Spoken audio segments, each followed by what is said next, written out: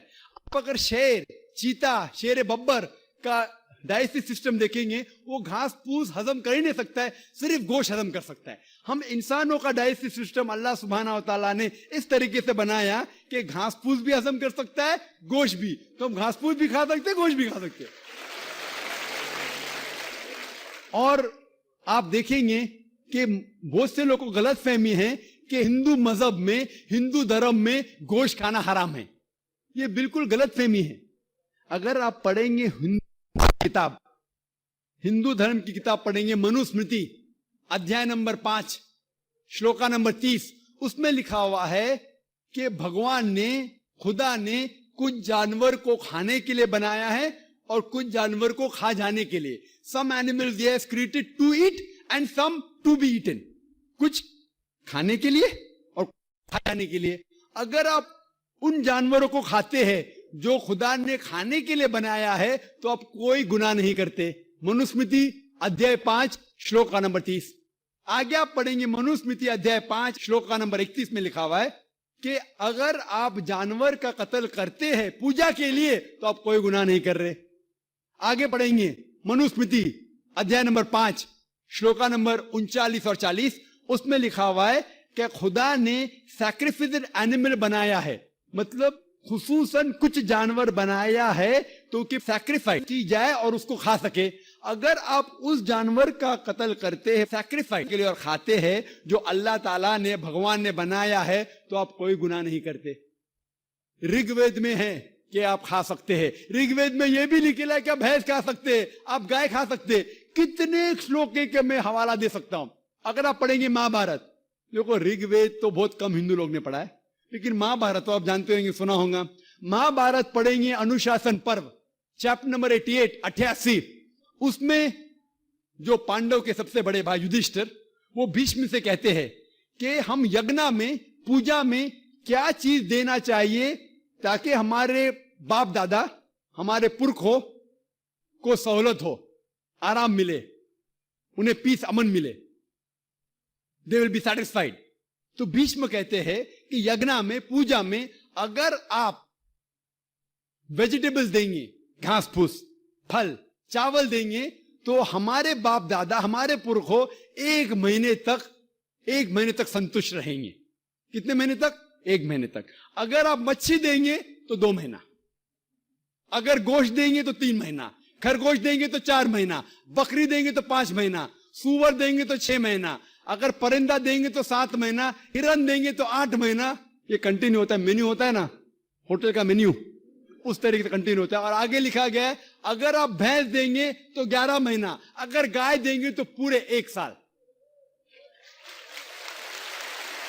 کون کہتا ہے؟ بھیشم کہہ رہا ہے یدھشٹر سے. مہا بھارت انوشاسن پرو چیپٹر نمبر 88, میں حوالہ دے رہا ہوں. آپ یہ نہیں کہنا کہ ذاکر بھائی کچھ بھی کہہ رہا ہے دماغ سے, میں حوالہ دے رہا ہوں, یہ آپ کے کتابوں میں لکھا ہوا ہے. اس کے آگے لکھا ہوا ہے کہ اگر آپ رائنوسرس دیں گے, رائنوسرس, تو ہمیشہ کے لیے سنتوش رہیں گے. ایسے کئی چیزیں ہیں. وجہ کیا تھی کہ ہندو لوگ شاکاہاری بن گئے, کئی ہندو. اس کی وجہ یہ ہے کہ کئی ہندو لوگ اہمسا کی طرف جا رہے تھے, وہ باقی مذاہب سے متاثر ہو کے. مثال کے طور پہ جینزم میں ہے کہ آپ کو جانور نہیں کھانا چاہیے, اور اگر ان سے پوچھیں گے کیوں نہیں کھانا چاہیے تو وہ کہتے کسی بھی جیو کی ہتیا کرنا غلط ہے. اور بھائی صاحب بھی منڈی ہلا رہے, میں بھی اس کو مانتا ہوں. اگر کوئی بھی انسان بنا کسی جیو کی ہتیا کیے جی سکتا ہے تو میں نمبر 1 ہوں گا, number 1. Doctor Zakir Naik number 1 ہوں گے, کیونکہ میں ڈاکٹر ہوں, میں جانتا ہوں. لوگ کہتے کہ جانور کو کھانا مطلب جیو کی ہتیا کرنا. یہ پہلے زمانے کے اندر جب سائنس ٹیکنالوجی نہیں بڑھ چکی تھی تو اس ٹائم لوگ شاید اسے مانتے تھے. آج سائنس ٹیکنالوجی بڑھ چکی ہے, ہم جانتے ہیں کہ ایون جو پلانٹس ہے, جو پھل ہے اور جو پودے ہیں, ان کے پاس بھی جان ہے. تو آپ کی لاجک فیل ہو گئے. ابھی جب ہمیں یہ پتا چلا کہ پیڑ پودے اور پھل کی بھی جان ہے تو لاجک میں ذرا تبدیلی آ گئی. ابھی لوگ کہتے ہمیں پتا ہے کہ پیڑ پودے کی جان ہے, لیکن پیڑ پودے کو درد کا احساس نہیں ہوتا.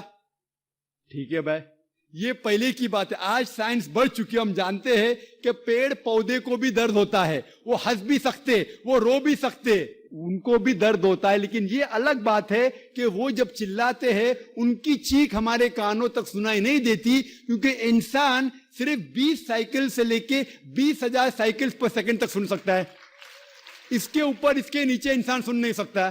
کیونکہ ہم پیڑ پودے کی چیخ نہیں سن سکتے, اس کا مطلب یہ نہیں کہ ہم ان کی ہتیا کر سکتے.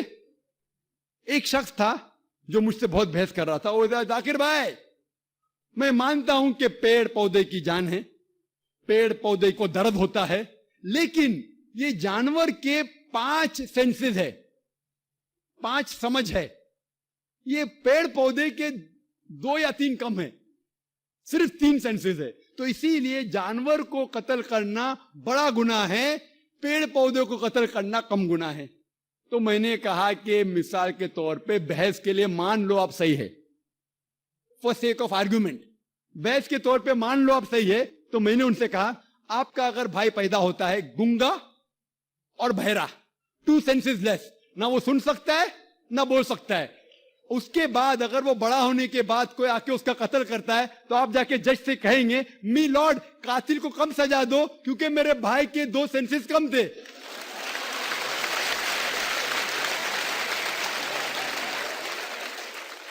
آپ تو الٹا یہ کہیں گے کہ میرا بھائی تو معصوم تھا, وہ گنگا تھا, سن بھی نہیں سکتا تھا, بول بھی نہیں سکتا تھا, اس کو ڈبل سزا دو. یہاں جج حضرات بیٹھے ہوئے ادھر, لیکن اسلام میں ایسا نہیں ہوتا ہے کہ 2 سینسز کم 2 سینسز زیادہ. اللہ تعالیٰ فرماتے سورہ بقرہ میں سورہ نمبر 2 آیت نمبر 168 میں, یا الذین آمنو, او مومنو, آپ وہ کھاؤ جو آپ کے لیے حلال ہے, جو حلال ہے آپ کھا سکتے. آپ جو سانس لے رہے بھائی صاحب, سانس لے رہے, آپ کو پتا ہے کہ millions of germs are dying. یہ جراثیم جو آپ سانس لے کے ان کو بھی جان ہے. آپ اگر 5 منٹ تک سانس نہیں لیں گے آپ مر جائیں گے. ہر منٹ میں آپ ہتیا کر رہے ہیں, آپ کو پتا ہے. لیکن یہ جو جانور ہے, پیڑ پودے ہے, جراثیم ہے, یہ عالمی بھائی چارے میں نہیں آتے. ان کا قتل کرنا عام طور سے حرام ہے. لیکن اگر آپ کو جینے کے لیے ان کا قتل کرتے ہیں اللہ کا نام لیتے ہوئے کہ ہم ان کو قتل کر رہے ہیں, تو یہ گناہ نہیں ہے. لیکن صرف ہمارے نشانے بازی کے لیے اگر میں کوئی جانور کا قتل کرتا ہوں وہ حرام ہے. لیکن کھانے کے لیے اگر میں جانور کا قتل کرتا ہوں یا پیڑ پودے کاٹتا ہوں کھانے کے لیے, تو یہ اسلام میں اجازت ہے. جو جانور کی اجازت ہے, جو جانور حلال ہے اس کو آپ کاٹ سکتے ہیں کھانے کے لیے, بازی کے لیے. تو آپ دیکھیں گے عام ہندو کے جو ہے نا عالمی بھائی چارے, اس کے اندر پیڑ پودے بھی آپ کے بھائی ہے, جانور بھی بھائی, جو اسلام میں نہیں. اسلام میں عالمی بھائی چارے کے لیے ہر انسان آپ کا بھائی ہے, بھلے امریکہ میں ہو, انڈیا میں ہو, UK میں ہو, کالا ہو, گورا ہو, وہ آپ کا بھائی ہے. لیکن جانور آپ کے بھائی نہیں ہے. لیکن جانور کا بھی حقوق قرآن اور حدیث میں دیا گیا ہے. لیکن جو جانور کی اجازت دی گئی ہے کھانے کے لیے ان کو ہم کھا سکتے. ہو پہ جواب آپ کے لیے کافی. آپ نے یہ کہا کہ پیڑ پودوں کو یدی ہم کھاتے ہیں تو کچھ سنائی دینے کی آپ نے بات کہی تھی, لیکن ہم ایسا تو کر ہی سکتے ہیں جن بچوں کی ہمیں چیخ یا کسی بھی چیخ سنائی دے رہی ہے اس کو رونے سے روک سکتے ہیں. دوسرا, جو چائنا میں نوجات ششو کھائے جاتے ہیں, یدی کوئی اسلام دھرم کا انویائی ان کا اللہ کا نام لے کر یدی کھاتا ہے تو کیا یہ اچت ہے وہاں کھائے جاتے ہیں؟ اسلام میں اس طریقے کی اجازت ہے؟ بھائی صاحب نے سوال کیا کہ کیونکہ بچوں کی جو چیخ سنائی دیتی تم چپ کر لے, سنائی نہیں دی تو کیا کریں گے. اور انہوں نے سوال پوچھا کہ چائنا میں بچوں کا گوشت کھایا جاتا ہے, وہ بالکل حرام ہے. جیسا میں نے کہا صرف ان جانور جن کی اجازت ہے وہ جانور کا گوشت آپ کھا سکتے. انسان کا گوشت کھانا تو بالکل حرامی ہے. کس کا بھی نام لو, کس کا بھی نام لو, اللہ کا نام لے کے سور بھی کھانا حرام ہے. جو جانور کی اجازت ہے وہی جانور کھا سکتے ہیں. اور کوئی بھی جانور نے, بھلے آپ اللہ کا نام لو یا نہ لو, اللہ نے جب اجازت دی نہیں تو نام لے کے کیا فائدہ. اور آپ کا جو پہلا سوال تھا کہ بچوں کی چیخ سنائی دیتی تو چپ کرتے ہیں, نہیں سنائی دی تو کیا کریں گے. اگر بچہ گونگا ہے تو کیا کریں گے, آپ اس کو دودھ نہیں دیں گے.